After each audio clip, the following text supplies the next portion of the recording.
Welcome to Prism Technologies. I am Venkat. This is part 56 of ASP.NET gridview tutorial. In this video, we'll discuss about implementing paging in a gridview control and then controlling the page size and page numbers using a drop-down list. Let me explain what I mean. In part 55 of the ASP.NET gridview tutorial, we discussed about implementing custom sorting and paging in a gridview control. Now in that part, when we were designing the web form, we have set the page size of the gridview control to be 3. And then after that, when the application is running, the end user doesn't have any option of changing the page size at runtime. We have set the page size to 3, so the page size is always going to be 3. But then what I want to do right now is I want to make that page size configurable. We want to display different page sizes within the drop down list, for example like 5, 10, 15, 20, etc. And then when the user selects 10 as the page size, then within the grid view control we want to display 10 rows. So the page size should be configurable. So depending on the page size, we should be able to compute the number of pages available for the end user to navigate, and then we should display those page numbers in another drop down list, so he can select the page that he want to navigate to using that drop down list. So obviously the first thing to do is to redesign the web form. Now we will be modifying the example that we used in part 55, so please watch part 55 before proceeding with this video. Alright, now let's flip to the ASP.NET Web Application project, and now on this web form 1 I'm going to include a table. So the best way to align these elements, all these user interface elements properly, is by using a table. So I'm going to create a table, and this table is going to contain 2 rows. The first row will have 4 TDs to include this text page size, a drop down list, and then this text again page number, and then another drop down list. And then the second TR will contain only 1 TD. So let's design the table first. So table, and this table is going to contain 2 table rows. That's the first table row, and there's the second table row. Now the first table row should contain how many TDs? 4 TDs, because we have 4 user interface elements there: the text page size drop down list, the text page number, and then another drop down list. So let's include 4 TDs, and just to speed things up, I have these TDs already typed, so let me copy them and paste that into the first TR.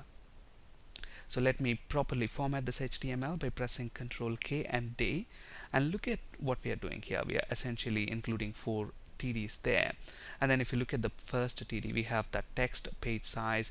Second TD, we need to have a drop down list. So let me drag and drop a drop down list onto this web form, and let's call this DDL page size, because we are going to use this drop down list to display the page sizes 5, 10, 15, 20, etc. Alright, and then in the third TD I've set this text page number, and this is encapsulated inside a strong HTML tag, meaning we want that to be bolded. And then we have set the color to something like A55129, which will basically display something like this. So I have page size, page number, and then in the last TD we need a drop down list. So let's drag and drop a drop down list into the last TD of the first row. And then I'm going to call this drop down list as DDL page numbers.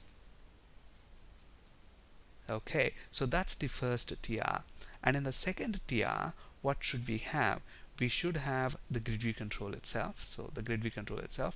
And then look at this. If you remember, in part 55 we used a repeater control to display the page numbers at the bottom of the grid view control. Now we are displaying the page numbers in another drop down list, so we can get rid of that repeater control altogether. So on our web form, what I am going to do is I'm going to get rid of this repeater control, because we no longer require that. And then I'm going to cut the HTML of the grid view control, and then we are going to put that inside the TD of the second row. So in the second row, how many TDs we need? We need only 1 TD. Okay, and the width of that TD should span across the width of the 4 TDs in the first row. And to specify that, I'm going to include a TD here, and then I'm going to set column span is equal to 4. Alright, Now let me go ahead and paste the HTML of the grid view control within this TD. Okay, let's select everything, press Ctrl K and D to format the HTML properly. So now if I flip this web form to the design mode, look at this, the design of this web form is like how we wanted it. So we have page size, drop down list, page number, and then another drop down list, as you can see here. But then the page size, I want to set this at design time. For example, I want to display 5, 10, 15, and 20 as the page sizes. And to do that, click on the drop down list tasks button, click on edit items, and then I want to add the first item as 5 and the second item as 10, third item as 15, and finally the last one 20. Okay, and then I'm also going to set the auto post back property of this drop down list to true, because we want the web form to be posted automatically and then display the correct number of selected rows within the grid view control. Okay, and then page numbers, we cannot set that at design time, because depending on the rows, the number of rows that we have in the database table and the page size that we have selected within the drop down list, we need to compute the number of pages available and then bind them to this drop down list. So we can do that only at runtime. And then another thing I'm going to set for this grid view control is set the page size of the grid view control to 5 as well. So at the moment it's 3, let's change that to 5. So we are almost done designing this web form. Now let's flip to the code behind file, and then obviously we have got rid, let's save everything now, we have got rid of the repeater control. And then if you look at a method here, data bind repeater, if you remember what we have been doing in this method, we were computing the number of pages available and then we were binding the page numbers to this repeater. But then at the moment we don't have the repeater control itself, so I'm going to get rid of this code from here. And then now, instead of using the repeater control to display page numbers, we are going to use a drop down list control. Okay, so now in the previous sessions of the ASP.NET video tutorial, we discussed that a drop down list is a collection of list item objects. And then if you remember, if you look at this method data bind repeater, we are actually creating list item objects here. But then the first thing to do here is, let's change this name of the method. Instead of calling data bind repeater, I'm going to call this data bind DDL page numbers, because we want to bind the page numbers to the drop down list page numbers. Okay, and then what I'm going to do, I'm going to get rid of this list item objects because I'm going to add them in line to the drop down list. And look at that, if the total pages is greater than 1, meaning if there are more than 1 pages, then what I'm going to do, I'm going to add that page. Remember, a drop down list is a collection of list item objects, and on our webform1.aspx, this drop down list, which is basically which we are basically using to display page numbers, the ID of that is DDL page numbers. So to this drop down list I want to add those list items. So I'm going to say DDL page numbers dot items dot add. So what we are going to add, we are going to add a new list item. Now if you look at the constructor of the list item that we are using here, it takes in it uses the constructor that takes in 3 parameters: the text, value, and whether if that list item should be enabled or not. Now since we are going to display all the pages available within the drop down list, we don't want this enabled, the boolean property to be used. So I'm going to get rid of that last property there. So I'm just going to use the text and the value of the list item object and add that to our drop down list. Okay, and another thing that I want to do is, look at that, if the total pages are greater than 1, then what we are doing, we are adding the items to the drop down list. If on the other hand, if the items are is equal to 1, or if there's only 1 page, then there's no point in having the drop down list enabled. Let's say for example I have only 5 rows within the database table, then we display all the 5 rows on the first page. So at that point, users, there's no point in showing this drop down list. We want this drop down list to be disabled because there's only 1 page and that's displayed. Okay, so if the total pages is only 1, then what I want to do, I want to set ddl page numbers dot enabled is equal to false. And another thing that I want to do, let's say for example I was on the second page when the page size was 3, for example, and then now when I change the page size to 5, there are, let's say, 4 rows, then all the 4 rows will be displayed on the first page, and then I should automatically flip this page number back to 1 because there is only one page to be shown. So that's why we want to set the selected item to the first item within the drop down list. And to do that, I'm going to say ddl page numbers dot selected index is equal to 0, which will be the first page within the drop down list. Now if the total pages is equal to 1, then we are disabling the drop down list. On the other hand, if it's greater than 1, we should enable it back. So what I'm going to do is, if the total pages is greater than 1, then we should enable that. So set enabled is equal to true. And then look at that, we are adding the items to this drop down list every time the total pages is greater than 1. So obviously before we do that, we should clear any of the existing list items that the drop down list has. So I'm going to say ddl page numbers dot items dot clear, which is going to clear the list items.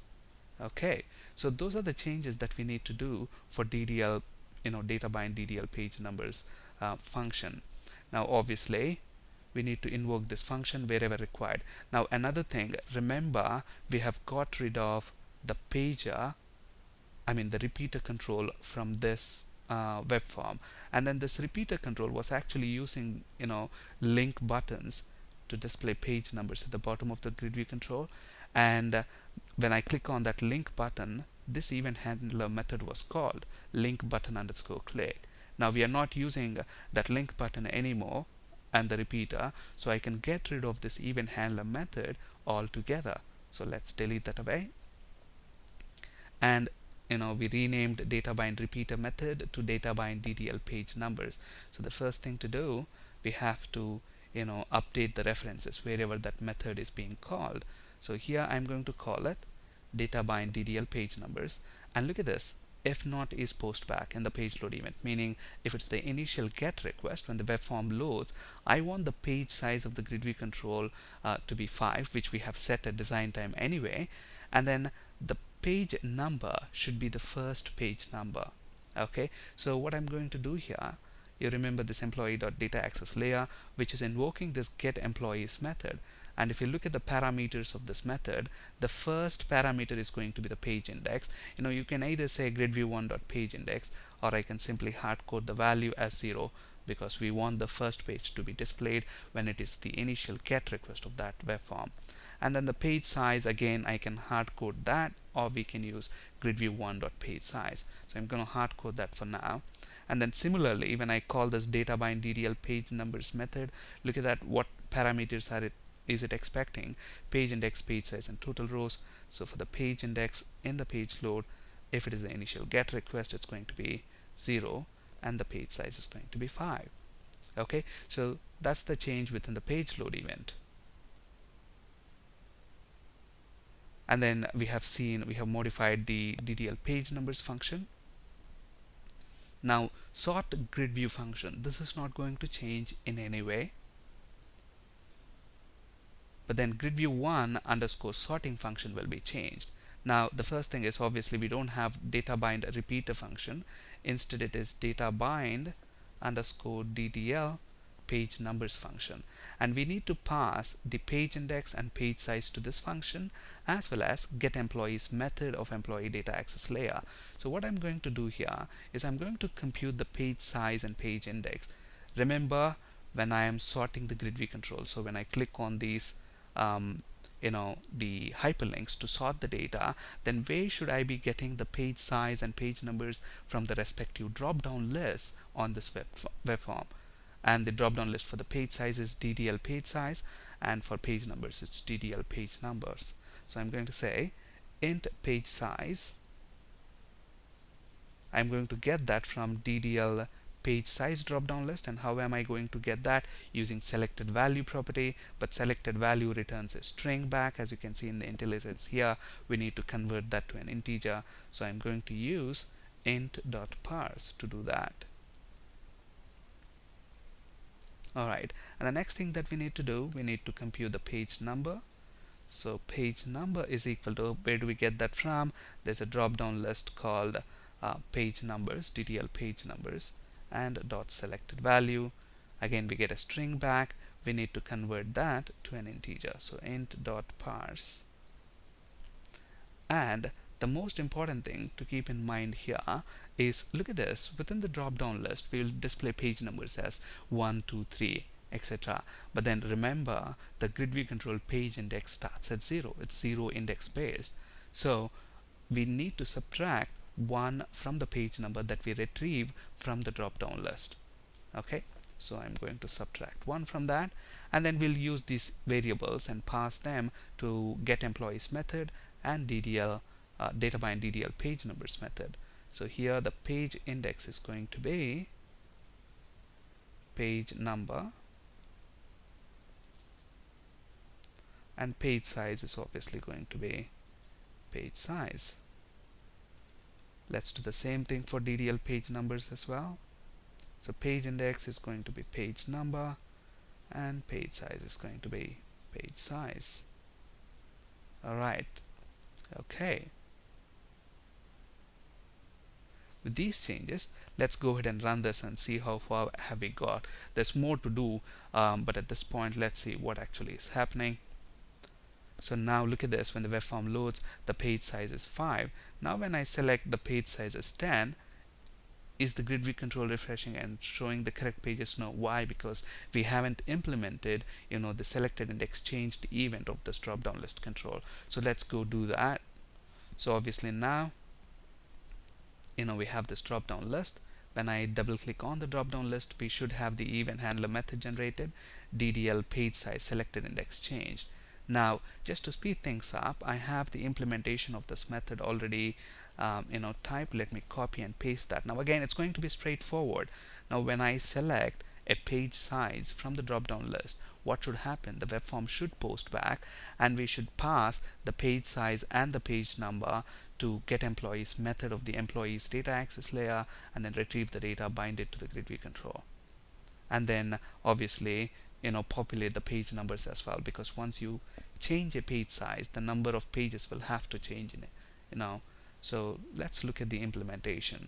So if you look at this implementation, so we are creating a variable of type integer total rows, and then look at that page size. We are retrieving the page size from DDL page size drop down list using the selected value property, and then page index, I'm setting that to 0. Remember, when we change the page size of the drop down list, the number of pages will change. Okay, so that's why I'm initializing the page index to 0, and then whatever is the page size that we have selected within the drop down list, we are setting that as the page size for the grid view control. And then what we are doing, we are passing in the page index and page size to get employees method of employee data access layer, and then invoking the data bind method and data bind DDL page numbers function. To this we need to pass page index, page size, and total rows. Okay, so that should fix that problem. Whenever I change selection within the page size drop down list, the correct number of rows should be displayed within the grid view control. The next thing is, obviously, when I change the page number in the page number drop down list, then we need to be able to navigate to correct page which in the grid view control. So let's go ahead and implement that drop down list selected selected index changed event as well. So let's go to our web form 1. So there is the drop down list. Let's first set the auto post back property to true for this drop down list, because we want the web form to be posted back automatically. And then let's double click that to generate the event handler method. Again, I have the code already implemented for this one, so let's copy and paste that within this event handler method. So again, what we are doing here, we are creating a variable of type integer total rows, and look at that, I'm getting the page size from the drop down list page size using the selected value property, converting that to integer. Similarly, I'm getting the page number from the drop down list. And remember, page numbers within the drop down list starts at 1, but grid view page number is 0 index space, so we need to subtract 1 from the drop down list page number value. And then we are setting the page size to the grid view page size.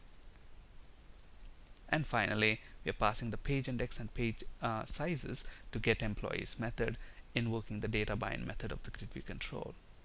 Okay, all right.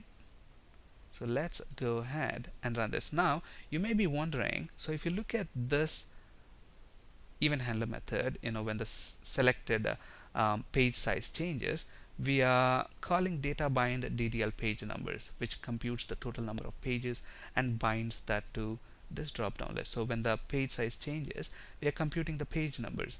But then when I select a page number within the drop down list, why are we not calling this data bind DDL page numbers function within this event handler method? That's because here I am only changing the page that I am on, so the page numbers is not going to change in any way. So that's why there is no need to invoke this data bind DDL page numbers in this event handler method. DDL page numbers selected index changed event handler method. That's why we are not calling that. So with these changes, when we run this, it should all work as expected. So when the web form renders, it should display 5 records and should be on the first page. Now if you look at the number of rows that I have in this table, at the moment I have 11 rows in TBL employee table, and the page size is 5, so obviously there should be 3 pages. And if I navigate to the third page, I should have only 1 row.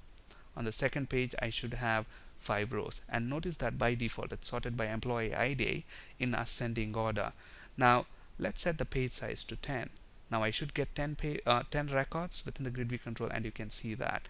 And when I navigate, when I look at the page number drop down, just look at that, I have only 2 pages. And in the second page, there should be only 1 row. Okay, now look at this. When I set the page size to 20, look at what happens to page number drop down list. Look at that, all rows are shown on the first page because there are only 11 rows.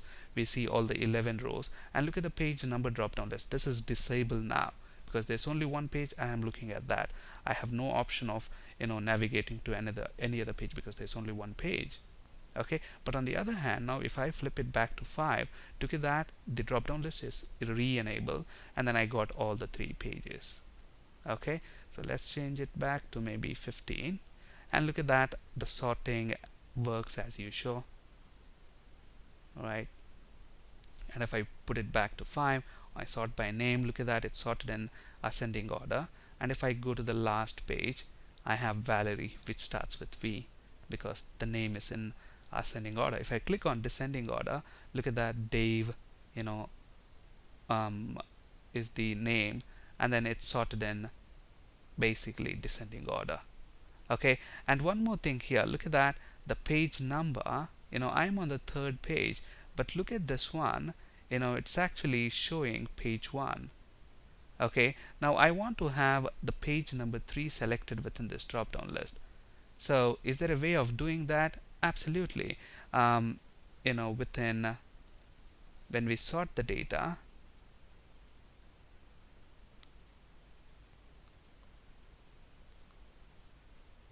so we get the page number here, and we are passing that page number to this data bind DDL page numbers drop down list. Okay, so which is going to bind, based on that page number, page size, it's going to do its basically compute the number of pages available and bind it to this drop down list. And at that point, what we can basically do is DDL page numbers dot selected value is equal to that page number. So let me go ahead and run this. Oh, selected value is a string, so we need to convert this to string. So let's run this now and see if it's gonna work. Okay, so we are on page 3, so it's sorted by employee ID in ascending order. Now let me actually sort in descending order. Look at that, name sorted in descending order, and Okay, so we have a problem here. Instead of showing the last page number, it's actually showing page 2. Why is that? Because again, the same concept within the drop down list, the page numbers starts from 1, but in the grid view control, the page sorry, not the page size, it's the page index. Within the drop down list, it starts at 1, but within the grid view control, it starts at 0. So obviously, when we are setting the page number, you know within the drop down list, the selected value within the drop down list, then we need to increment that by 1 before we actually set it as the selected value. Now this should correct that problem. So let me run this now.